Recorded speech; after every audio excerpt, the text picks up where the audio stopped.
অনেক শখের বাইকটা আর হয়তো রাখা সম্ভব হচ্ছে না। হ্যালো গাইজ, আসসালামু আলাইকুম। আশা করছি সবাই ভালো আছেন। আলহামদুলিল্লাহ, আমি অনেক ভালো আছি। চলে আসলাম নতুন একটা ব্লগ নিয়ে। আমি মিথুন রেজা কিরণ, MRK ব্লগের পক্ষ থেকে সবাইকে স্বাগতম। টাকা ছাড়া দুনিয়া অচল, টাকার কাছে হেরে যায় পৃথিবীর শত শত ভালোবাসা। আজকে আমার ভালোবাসার বাইকটাও টাকার কাছে হেরে যাচ্ছে। হঠাৎ করে ইমার্জেন্সি টাকার প্রয়োজন হওয়ায় বাইকটা বিক্রি করে দিতে হবে। দীর্ঘদিন ধরেই বাইকটা আমার সাথে আছে, তাই তার প্রতি একটা আবেগ কাজ করে। তারপরও R15 মানেই যেন ছেলেদের ইমোশন, আর এই ইমোশনটাকেই আজকে বিক্রি করে দিতে হচ্ছে টাকার প্রয়োজনে। মানুষের ভালো সময়ের পাশাপাশি খারাপ সময়ও আসে, আর এই খারাপ সময়টাই মানুষকে অনেক কিছু শিখিয়ে দিয়ে যায়। আর এই শিক্ষাটা প্রতিটা মানুষের জীবনে খুবই দরকারি, যার জন্য প্রতিটা মানুষের জীবনে একবার করে হলেও খারাপ সময় আসাটা প্রয়োজন। যাই হোক, আল্লাহ যেটা করে ভালোর জন্যই করে। নিশ্চয়ই আল্লাহ সর্বোত্তম পরিকল্পনাকারী। ছোটবেলা থেকেই স্বপ্ন ছিল R15 V3 কিনবো। আলহামদুলিল্লাহ, আল্লাহ খুব তাড়াতাড়ি সেই তৌফিক দিয়েছিলেন। আজকে টাকার প্রয়োজনে সেটা বিক্রি করে দিতে হচ্ছে।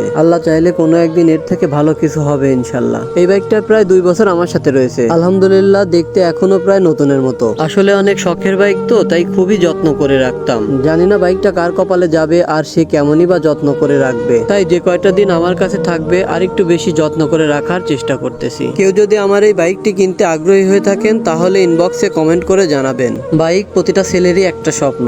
হয়তো বেশি দিন বাইক ছাড়া থাকতে পারবো না, তবুও এখন টাকার দরকারে বাইকটা বিক্রি করতেই হবে। ইনশাল্লাহ, আল্লাহ চাইলে একদিন সব হবে। সবার জীবনেই খারাপ সময় আসার অর্থই হচ্ছে সামনে তোমার জন্য ভালো সময় অপেক্ষা করছে। আর সেই ভালো সময়টাকে পাওয়ার জন্যই খারাপ সময়ে আল্লাহর উপর ভরসা রেখে ধৈর্য ধারণ করতে হবে। নিশ্চয়ই আল্লাহ ধৈর্য ধারণকারীকে হতাশ করেন না। ছোটবেলা থেকেই অনেকগুলা বাইক চেঞ্জ করেছি, কিন্তু সব থেকে বেশি মায়া এটার উপরেই হয়েছে, কারণ এটা নাকি সব ছেলেদেরই শখের বাইক। এর আগে আমার সুজুকি জিক্সার SF নিউ মডেলের বাইকটি ছিল, যেটা আমি নতুন কিনে 3000 কিলোমিটার চালিয়ে বিক্রি করে দিয়েছিলাম শুধুমাত্র এই বাইকটি কেনার জন্য। জিক্সার SF বাইকটি বিক্রি করে 40,000 টাকা লস দিয়েও আমি এই বাইকটি কিনেছিলাম, কারণ এটা ছিল আমার শখের বাইক। আর আজকে টাকার জন্য সেই শখের বাইকটিই বিক্রি করে দিতে হচ্ছে। যাই হোক, আল্লাহ যাই করেন আমাদের মঙ্গলের জন্যই করেন। সবাই আমাদের জন্য দোয়া করবেন। আমরা যে কাজের জন্য বাইকটি বিক্রি করে দিচ্ছি সেই কাজে যেন আমরা সফল হতে পারি। আজ টাকার দরকারের জন্য বাইক বিক্রি করতে হচ্ছে।